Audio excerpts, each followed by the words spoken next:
মাছগুলোকে রান্না করবো। তার আগে তো হলুদ লবণ মাখিয়ে নিতে হবে।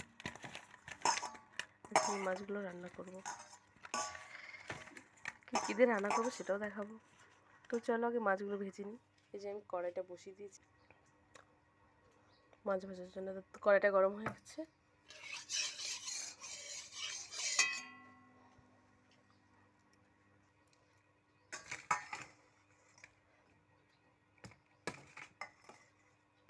তো আমি একটা একটা করে মাছগুলো দিয়ে দিই।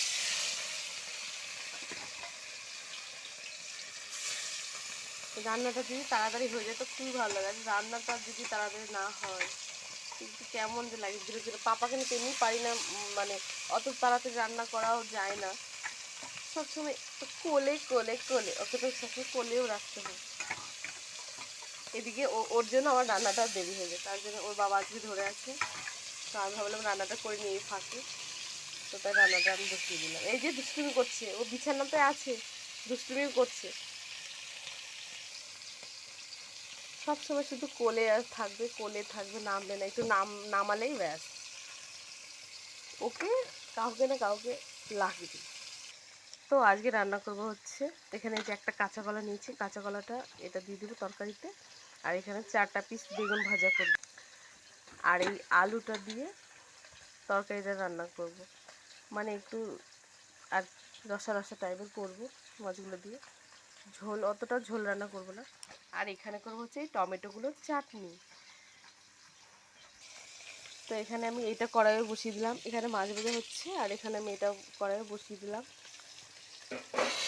তো আমি এখানে কলাটা একটু মানে একটু সিদ্ধ করে নেব, মানে তরকারিটা না হলে কালো হয়ে যাবে। এই যে কলাগুলো একটু অল্প, বেশিক্ষণ না, 2 মিনিট মতো সিদ্ধ করে নেব ঢাকা দিয়ে। একটু ভাপ দিয়ে নিলাম, দিলাম ঢাকা দিয়ে। এবার হোক 2 মিনিট। আর এই যে মাছগুলো এক পিঠ হয়ে গেছে ভালো করে।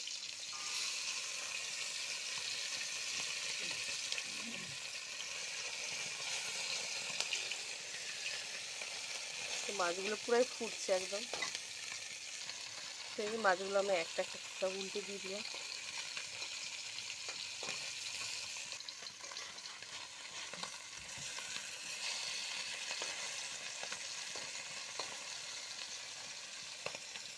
তো মাছগুলো কিন্তু পুরোপুরিভাবে ভাজা হয়ে গেছে। তেলের মধ্যে দিয়ে দিলাম হচ্ছে জিরা ফোড়ন, আর একটু তেল দিয়ে দিব।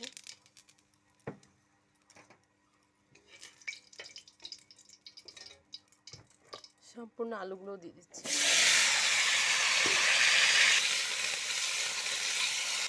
দিয়েছি তার কাছে লবণ, দিয়ে দিচ্ছি পরিমাণ মতো হলুদ গুঁড়ো।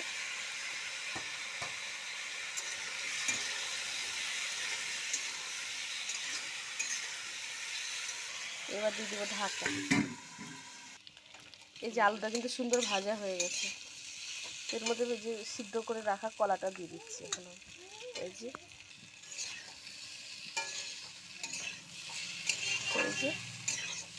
তরকারিটা কিন্তু মশলা আমার কিন্তু সবজিগুলো ভাজা কিন্তু হয়ে গেছে, শুধু মশলাটা করবো এখন আর দিয়ে দেবো।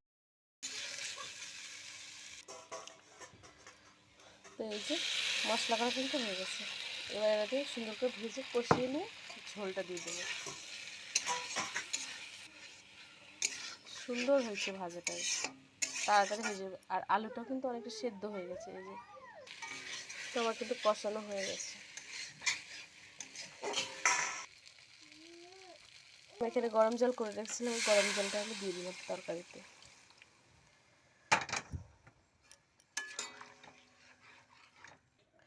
এই রান্নার সময় পুচকুটা অনেক দুষ্টু করছে, তার জন্য ওর মাঝে মধ্যে একটু ওর সঙ্গে কথা বলতে হচ্ছে। অনেক দুষ্টুমি করছে পাশে থেকে। তরকারিটা কিন্তু আমার পুরোপুরিভাবে হয়ে গেল। তো এবার মাছগুলো দিয়ে তো সব মাছগুলো কিন্তু দিয়ে দিলাম এক এক করে। এবার শুধু গরম মশলা উপর থেকে ছড়িয়ে দিয়ে নামিয়ে নেব। এই যে আমার তরকারি কিন্তু একদম রেডি। মাছটা দিলাম যেহেতু, তো একটু আরেকটু ঝোলটা একটু কষিয়ে নিয়ে উপর থেকে গরম মশলা দিয়ে দেবো, ব্যাস তরকারি রেডি। এই যে তরকারিটা কিন্তু হয়ে গেছে। এবার শুধু আমি উপর থেকে একটু গরম মশলাটা ছিটিয়ে দেবো, ব্যাস হয়ে যাবে। পুরোপুরিভাবে রান্না কমপ্লিট। তো টাটা।